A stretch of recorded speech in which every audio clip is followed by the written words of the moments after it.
అది నమస్కారం. ఈనాడులో ఒక చిన్న లైన్ చూశాను, పోస్ట్ లాంటిది. అండ్ నిన్న స్పీచ్ని వెళ్ళగా కొంతమంది ఇదే అన్నారు. మోదీ నిన్న మాట్లాడుతూ మేము వచ్చిన తర్వాత ఎయిర్పోర్ట్లకి దేశభక్తుల పేర్లు పెడుతున్నాం. గతంలో అయితే కేవలం ఇది నోట్ చేశాను, గతంలో ఉన్నటువంటి వాళ్ళు కేవలం ఒక కుటుంబానికి చెందినటువంటి పేర్లే పెడుతున్నారు అని చెప్పేసి అన్నాడు. నేను క్రాస్ చెక్ చేశాను. ఆయన అన్నది కాంగ్రెస్ని ఉద్దేశించి, నెహ్రూ ఫ్యామిలీని ఉద్దేశించి. నాకు తెలిసి ఇండియాలో నెహ్రూ పేరు మీద ఎక్కడ ఎయిర్పోర్ట్ ఉన్నట్టు నాకైతే గమనించరా. మొత్తం 28 రాష్ట్రాలు, 8 కేంద్రపాలిత ప్రాంతాల్లో ఉన్నటువంటి ఎయిర్పోర్ట్లు, ఆ ఎయిర్పోర్ట్ పేర్లు మొత్తం వెనక లిస్ట్ పెట్టుకుంటా వచ్చా. ముందుగా నేను చెప్పదలుచుకుంది, మన దగ్గర ఎస్పెషల్ 2 తెలుగు రాష్ట్రాల్లో, ఇక ఏపీలో అంటే కాంగ్రెస్ పని అయిపోయింది, వదిలేసేయండి. తెలంగాణ కాంగ్రెస్ ఉంది కదా. అన్నాడు వైఎస్ రాజశేఖర్ 2004లో ముఖ్యమంత్రి అయినప్పటి నుంచి ఇప్పుడు రేవంత్ రెడ్డి ముఖ్యమంత్రి కొంటనే అవుతున్న వరకు కాంగ్రెస్ అధికారంలో ఉన్నారంటే ఇక్కడ భజన భజన భజన భజన.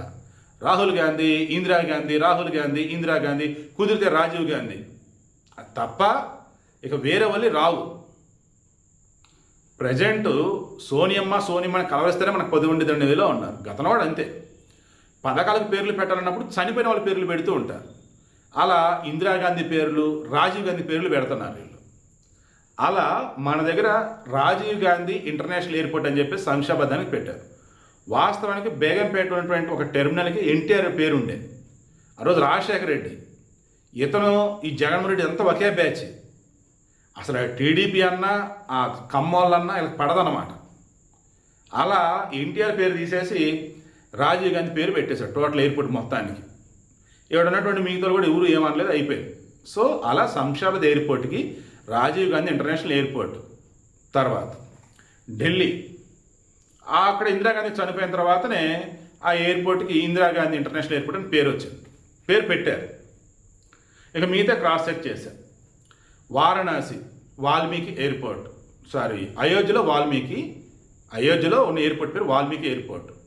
వారణాసిలో లాల్ బహదూర్ శాస్త్రి ఎయిర్పోర్ట్, లక్నోలో చౌదరి చరణ్ సింగ్ ఎయిర్పోర్టు, తర్వాత కలకత్తా నేతాజీ సుభాష్ చంద్రబోస్ ఎయిర్పోర్టు, ముంబై ఛత్రపతి శివాజీ ఎయిర్పోర్టు, చెన్నై వచ్చేటప్పటికేమో అన్నాదురై ఎయిర్పోర్టు, భువనేశ్వర్ వచ్చి బీజూ పట్నాయక్ ఎయిర్పోర్టు, బెంగళూరు వచ్చేటప్పటికేమో కెంపెగౌడ ఎయిర్పోర్టు, నాగ్పూర్ వచ్చేటప్పటికేమో doctor BR Ambedkar airport. Main ఎయిర్పోర్ట్ల పేర్లు వచ్చేసి ఇవే ఉన్నాయి. తర్వాత చండీగఢ్ ఎయిర్పోర్ట్కి కూడా ఏదో దేశభక్తుల సంబంధించి అక్కడ ఉన్న వాళ్ళకి. తర్వాత గ్వాలియర్ కానీ, ఇండోర్ కానీ, భోపాల్ కానీ, ఇవన్నీ కూడా మీరు తీసుకుంటున్నట్టయితే స్థానికంగా పేరున్నటువంటి రాజుల పేర్లు పెట్టారు, నాయకుల పేర్లు పెట్టారు. తర్వాత బీహార్లో పాట్నా లోక్నాయక్ జయప్రకాష్ ఎయిర్పోర్టు, తర్వాత ఒడిశాలో వచ్చి బీజూ పట్నాయక్ ఎయిర్పోర్టు, ఆ రాష్ట్ర మాజీ ముఖ్యమంత్రి. తర్వాత జార్ఖండ్ కానీ, ఛత్తీస్గఢ్ రాయ్పూర్ కానీ, అస్సాంలో వచ్చేసి ఆయన పేరు గోపీచంద్ ఏదో ఉండిద్ది, అస్సాంలో ఆయన కూడా బాగా ఫేమస్. ఇలా నేను మొత్తం చూసా, ఇండియా మొత్తం చూసా.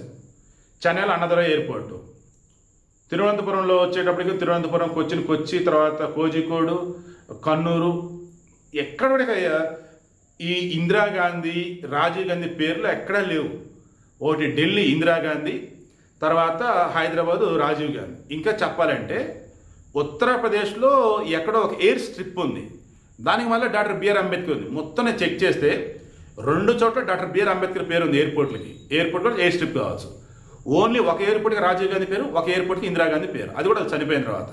అండ్ మిగతా చోట్ల కూడా and Gujarat Ahmedabad Sardar Vallabhbhai Patel airport. So ఇలా చెప్పుకుంటూ పోతే వీళ్ళు రాకముందు కూడా ఆ ఎయిర్పోర్ట్లకి ఆల్రెడీ దేశభక్తులకు సంబంధించిన ఎయిర్పోర్ట్లో ఉన్నాయి. ఇప్పుడు మనకు వచ్చేసరికి వైజాగ్, గన్నవరం, క్షమించాలి ఏంటది భోగాపురం, దానికి అల్లూరి సీతారామరాజు ఇంటర్నేషనల్ ఎయిర్పోర్ట్. దాని ప్రారంభోత్సవ సమయంలో మోదీ కామెంట్లు చేశాడు. సో నాకు అనిపించింది, జనరేషన్ జెడ్ అంటూ మన కాక్రోచ్ ఉద్యమంలో పిచ్చిగా ఎవరెవరో వాగారు, బూతులు తిట్టారు. అరే వీళ్ళకి బుర్రా బుద్ధి ఉండదు, అసలు మోడీ గురించి వాళ్ళకి తెలియదు అనిపించింది. వాళ్ళకి తెలిసింది ఏంటంటే మోడీ కొన్నిసార్లు స్టేట్మెంట్లు ఇస్తాడు, ఇంటర్నేషనల్ వైడ్ మోడీకి వంక పెడతాం ఛాన్స్ లేదు.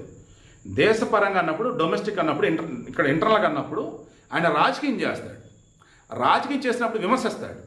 ఆ విమర్శ చేస్తున్నప్పుడు ఎలా ఉంటాయంటే వాళ్ళకి ఫేవర్గా చెప్పుకుంటూ ఉంటాడు. అది వీళ్ళు ఏం చేస్తారు, క్రాస్ చెక్ చేసుకుంటున్నారు. వీళ్ళు క్రాస్ చెక్ చేస్తున్నప్పుడు ఏమైంది, ఆయన అబద్ధం చెప్తున్న విషయం అర్థమవుతుంది, ఫ్యాక్ట్ చెక్. ఈలో పెట్టి కొంతమంది యూట్యూబ్లో ఉన్నారు, వాళ్ళు నిజాలు మొత్తం ముందు పెడతారు. దానివల్ల ఈ జనరేషన్ జెడ్ ముందు మోడీ చులకన అవుతున్నాడు. మొన్న వచ్చి బూతులు తిట్టిన పనికి మళ్ళీ మంద చాలా వరకు ఇటువంటి వాళ్ళే. వాళ్ళకి తెలియట్లేదు అసలు మోడీ ఎవరు, ఆయన పవర్ ఏంటన్నది. కారణం ఏంటంటే మోడీ ఇలా చెప్తున్నట్టు కొన్ని మాటలే ఎటువంటివి, వాళ్ళు రాకముందు ఉన్న ఎయిర్పోర్ట్లకి కేవలం ఒక కుటుంబానికి సంబంధించిన పేర్లే పెట్టేవాళ్ళు, ఇప్పుడు వీళ్ళు వచ్చాక దేశభక్తుల పేర్లు పెడుతున్నామన్నారు. అంతకుముందు కూడా దేశభక్తుల పేర్లు ఎవరిని లేదా లోకల్గా ఫెమిలియర్ పర్సన్స్ ఎవరైతే వాళ్ళ పేర్లే పెట్టారు. మొత్తం వెనకాల ఇచ్చిన లిస్ట్ మొత్తం కూడా అదే. ఇవిడ మెయిన్ ఇంటెన్షన్. నేను మరలా చెప్తున్నా, గతంలో నేను చాలాసార్లు ఇదే చెప్పాను. దేశం విషయంలో ప్రపంచం దృష్టిలో మోదీ టాప్ అంతే. నాకు దేశం లోపల ఇంటర్నల్గా అన్నప్పుడు మోదీ రాజకీయం చేస్తాడు, అది నాకు నచ్చదు. కొన్నిసార్లు ఆయన కొన్నిసార్లు రాజకీయంగా మాట్లాడేటప్పుడు అన్నది అబద్ధాలు ఉంటాయి, వాళ్ళు ఫేవర్గా చెప్పుకుంటారు, నాకు అవి కూడా నచ్చవు. అది జర్నలిస్ట్ ఉన్న విషయం చెప్తాను, ఇదిగో చెప్తున్నా, మొత్తం వెనకాల ప్రూఫ్ సహా ఇచ్చా. సో మోదీ గారు ప్లీజ్ అండి, ఇప్పుడు అందరి దగ్గర ఆర్టిఫిషియల్ ఇంటెలిజెన్స్ టూల్స్ ఉన్నాయి, స్మార్ట్ ఫోన్స్ ఉన్నాయి, క్రాస్ చెక్ చేస్తారు, ఇమీడియట్గా చెక్ చేస్తారు. మీరు అబద్ధాలు చెప్పొద్దు, మీ గౌరవమే కాపాడాలి సార్. మీ గౌరవం మేము కాపాడాలి, మా జర్నలిస్ట్ని కాపాడాలి అంటే మీరు అబద్ధాలు ఆడద్దు, ఉన్నతంగా హుందాగానే మాట్లాడండి ప్లీజ్.